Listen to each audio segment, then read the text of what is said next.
Selamat malam, selamat bertemu semula di dalam kumpulan umum daerah Lotong. Dan kita bersama-sama pada malam yang ke-6 pada malam hari ini dalam pelajaran yang ke-7. Oleh karena pada hari Sabat yang lalu kita sudah ada 2 pelajaran yang membahas tentang kehidupan Kristen. Dan pada malam hari ini kita akan membahas satu lagi pelajaran yang bertajuk memelihara kehidupan Kristen. Mari kita berdoa. Tuhan yang di surga, terpuji nama Tuhan.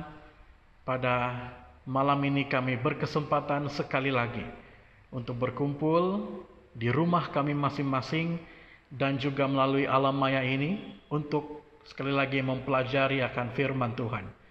Terima kasih kebaikan Tuhan memberikan kesempatan untuk kami pada saat ini, dan terima kasih Roh Kudus Tuhan menyertai kami di dalam perbaktian kami pada malam ini. Berkati hamba yang berbicara, berkati pendengar dimanapun kami berada pada saat ini, dan juga berkati setiap peralatan dan juga jaringan internet yang kami gunakan pada saat ini, supaya semua itu boleh membantu kami untuk memahami, mengimani, dan mempelajari akan firman Tuhan. Terima kasih ya Tuhan, dalam nama Yesus kami berdoa. Amin.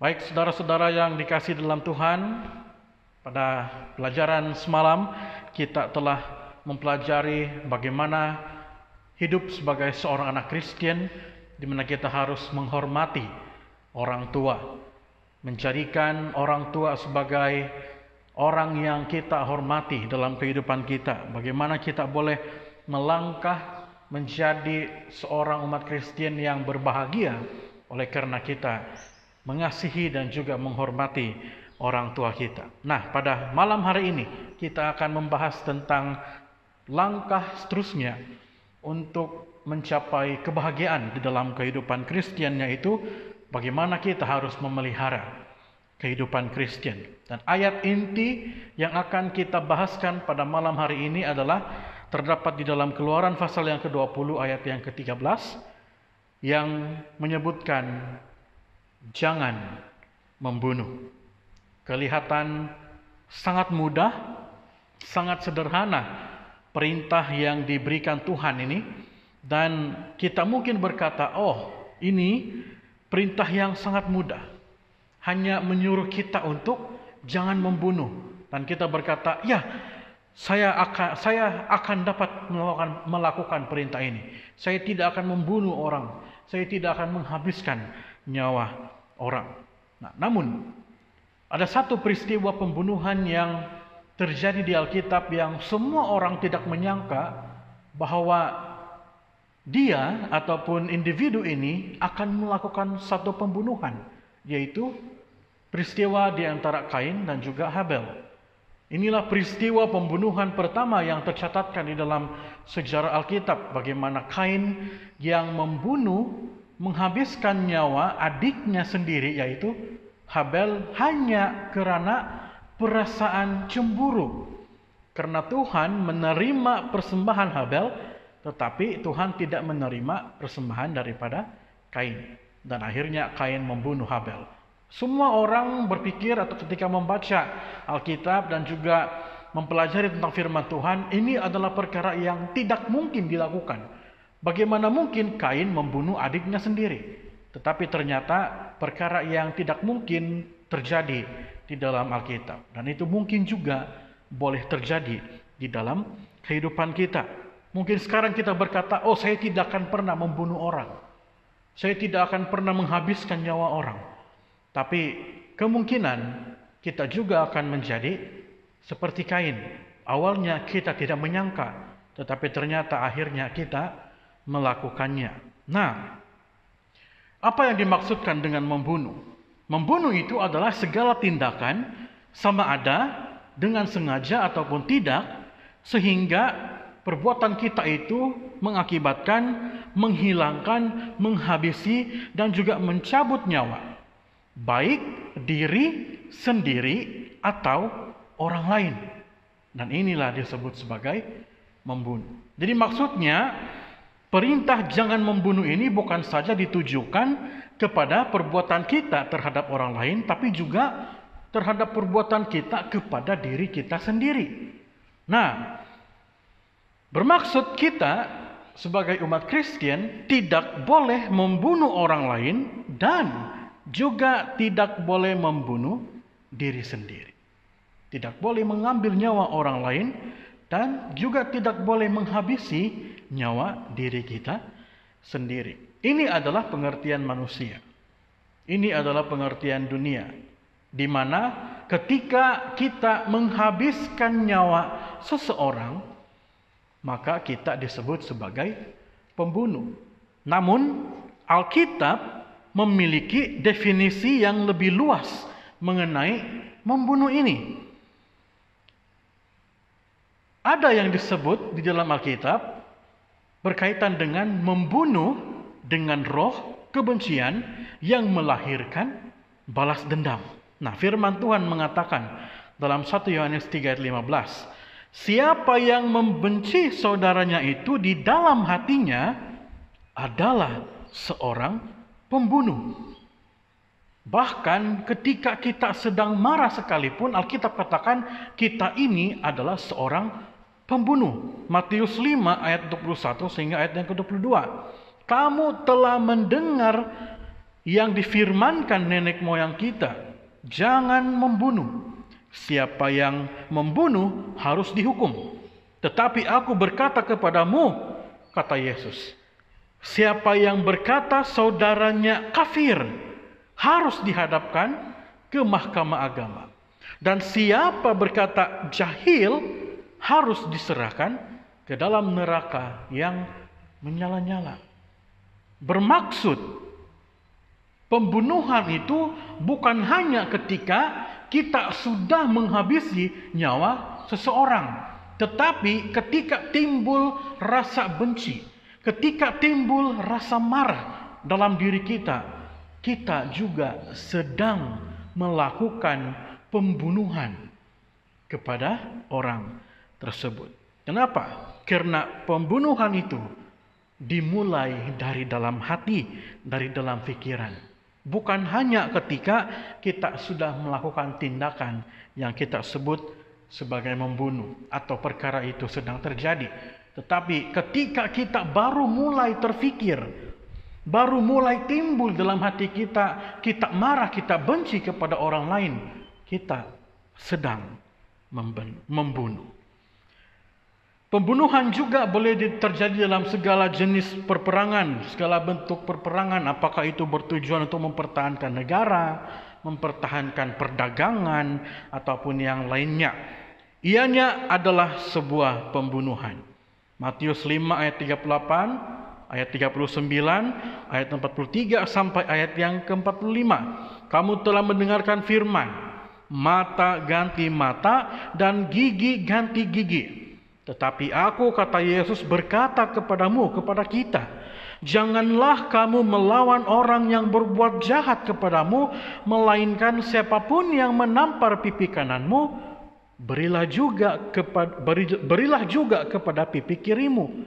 Kamu telah mendengarkan firman, kasihilah sesamamu manusia dan bencilah musuhmu. Tetapi kata Yesus, tetapi aku berkata kepadamu, kata Yesus, kasihilah musuhmu dan berdoalah bagi mereka yang menganiaya kamu.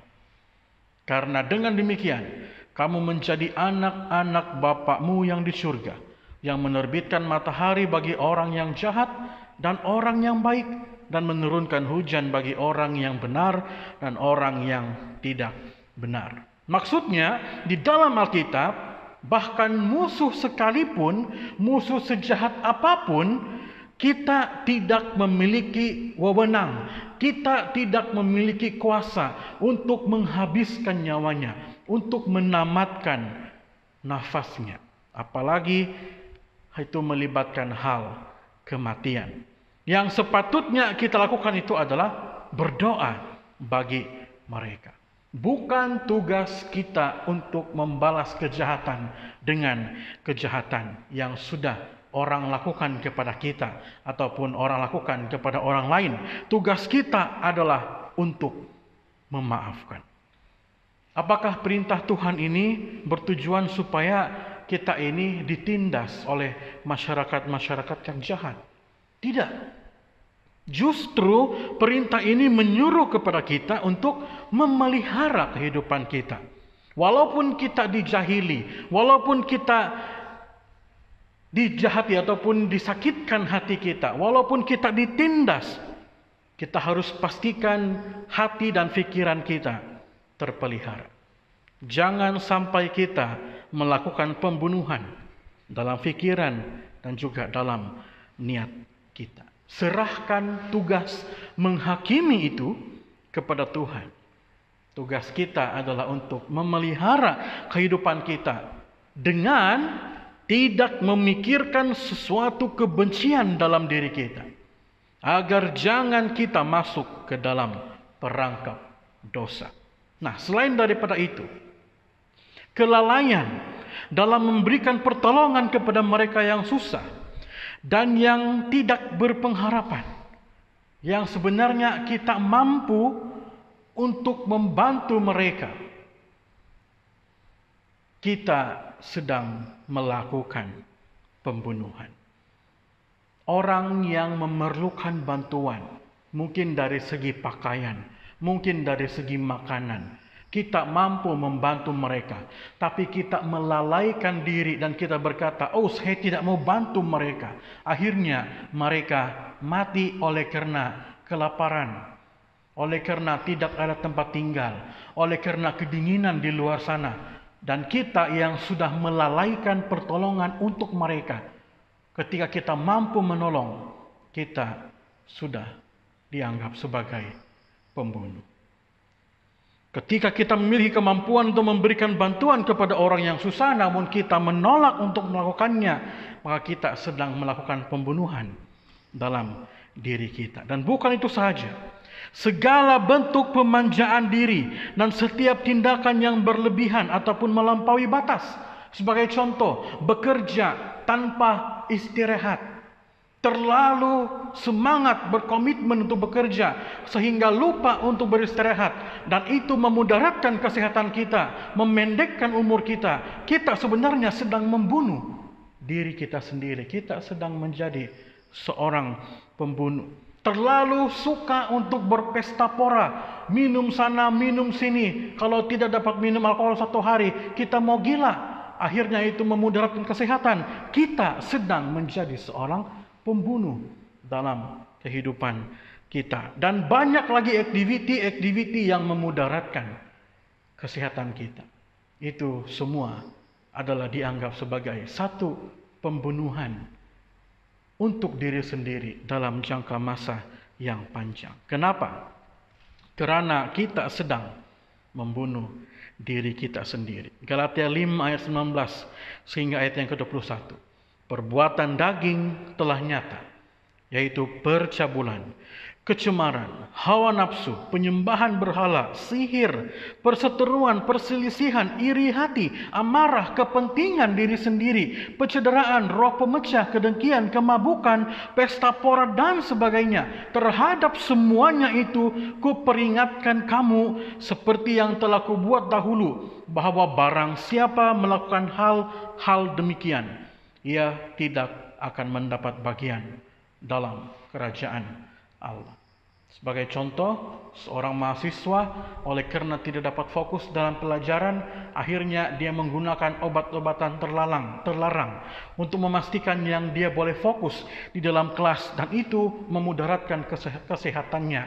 Dia sedang membunuh dirinya sendiri. Seorang pemuda yang mungkin terlalu ketagih dengan game sehingga lupa makan selama 48 jam dan kemudian tetap terbangun tanpa rehat karena terus bermain game, sedang membunuh dirinya sendiri. Seorang yang memuaskan nafsu dengan minuman-minuman keras dan akhirnya meninggal karena kemalangan jalan raya, dia sudah membunuh dirinya sendiri. Semua ini adalah contoh-contoh perkara-perkara yang salah, dan ianya melanggar perintah yang keenam yang Tuhan berikan kepada kita, yaitu jangan membunuh.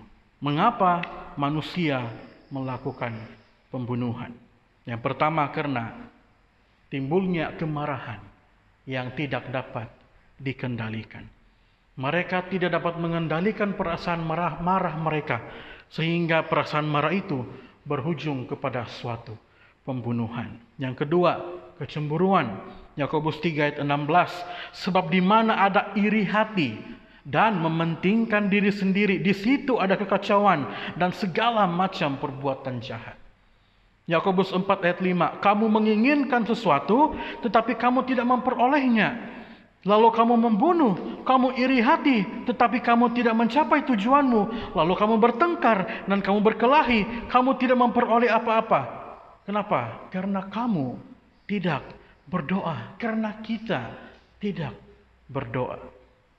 Kebencian, perasaan benci yang berakibatkan kepada pembunuhan.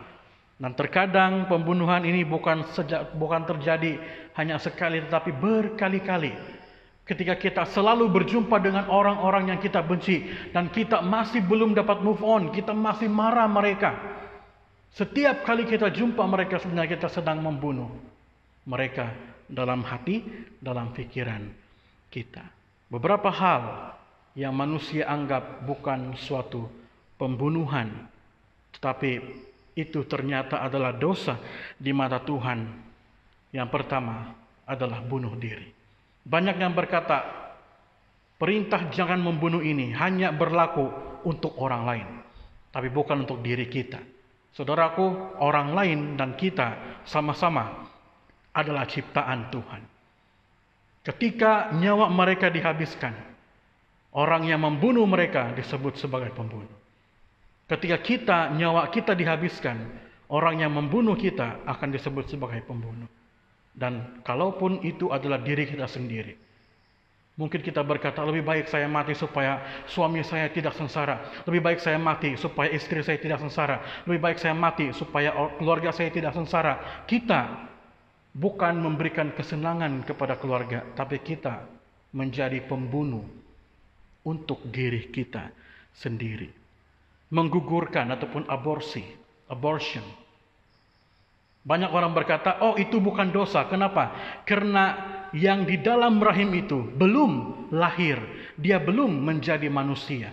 Tapi ternyata itu adalah nyawa.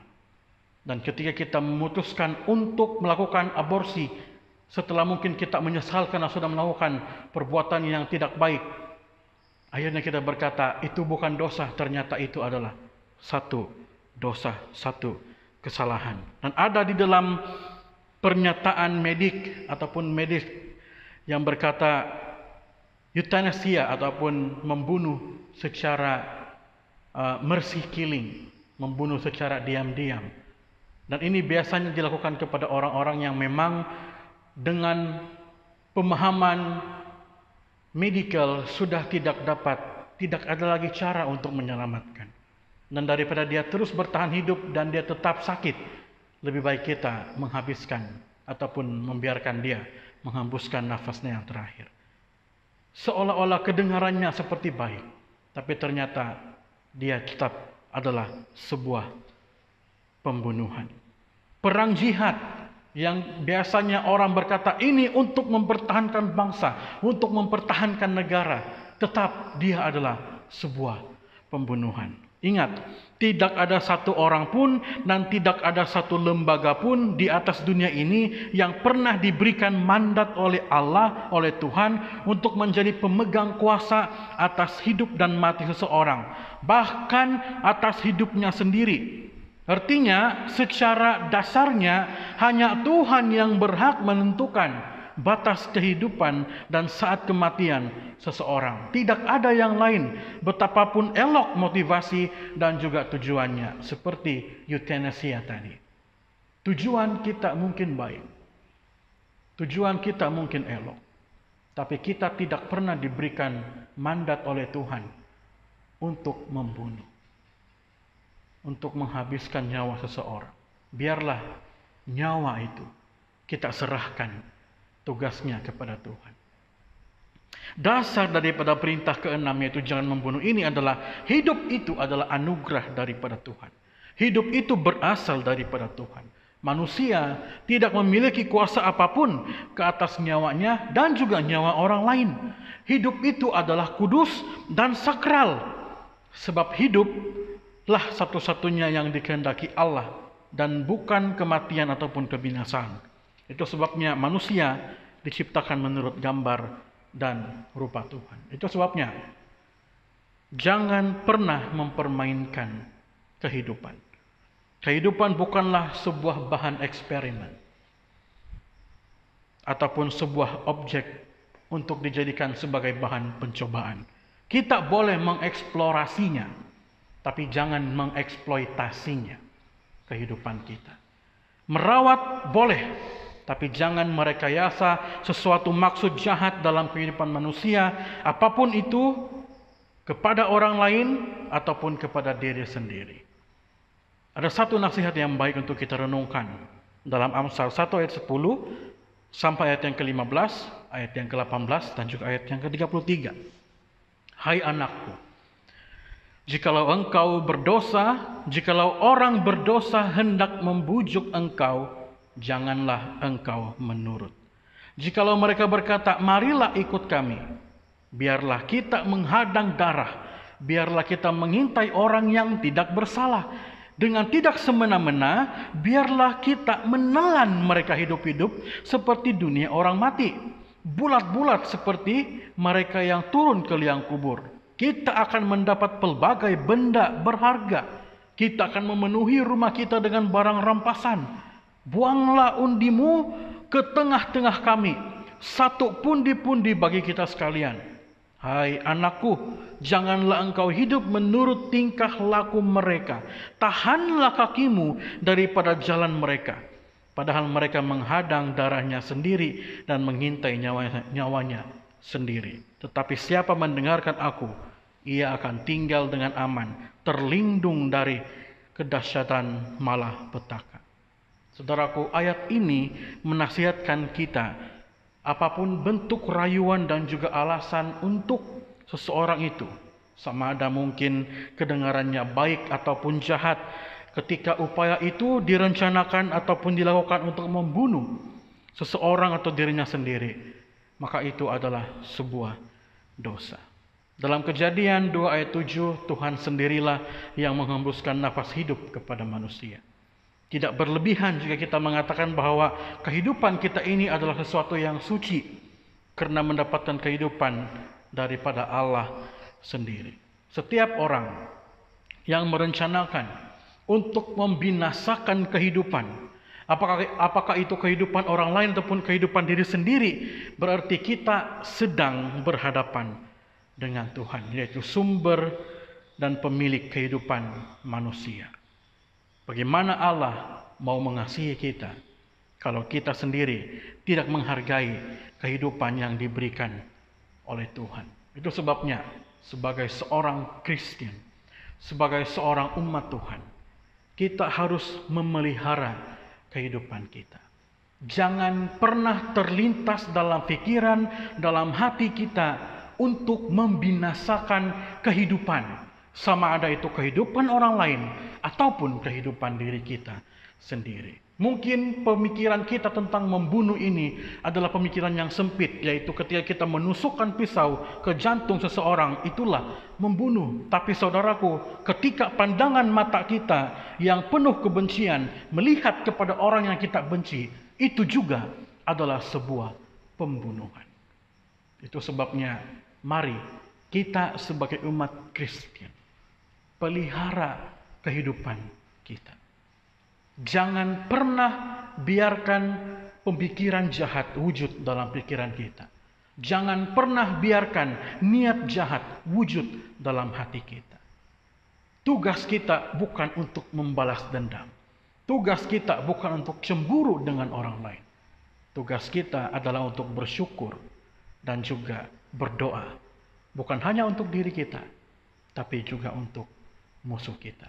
Mari sebagai seorang Kristen kita memelihara kehidupan kita.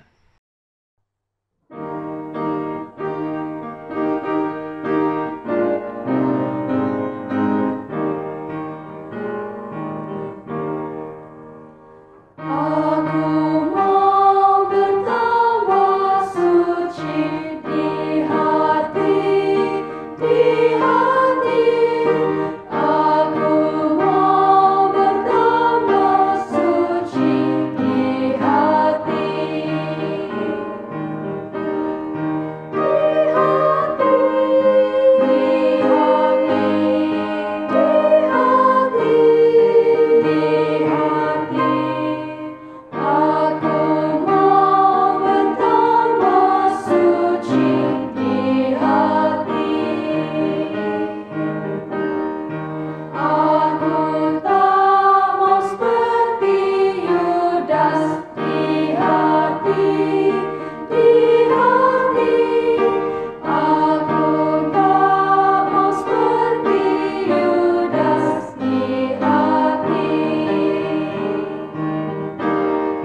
Tuhan memberkati. Selamat malam. Mari kita berdoa. Tuhan yang di surga, terima kasih dengan pelajaran yang sudah kami dengar pada malam ini. Membawa kami untuk memelihara kehidupan kami sebagai seorang umat Kristen. Terima kasih ya Tuhan, Engkau begitu baik. Karena Tuhan terus memberkati kehidupan kami. Dan Tuhan terus melihat kehidupan kami. Sehingga kami harus memelihara kehidupan kami di hadapan Tuhan. Berkati kami ya Tuhan. Ampuni setiap dosa dan kesalahan kami ya Tuhan. Biarlah niat jahat, pemikiran jahat tidak pernah wujud dalam hati dan pikiran kami. Di dalam nama Yesus kami berdoa. Amin.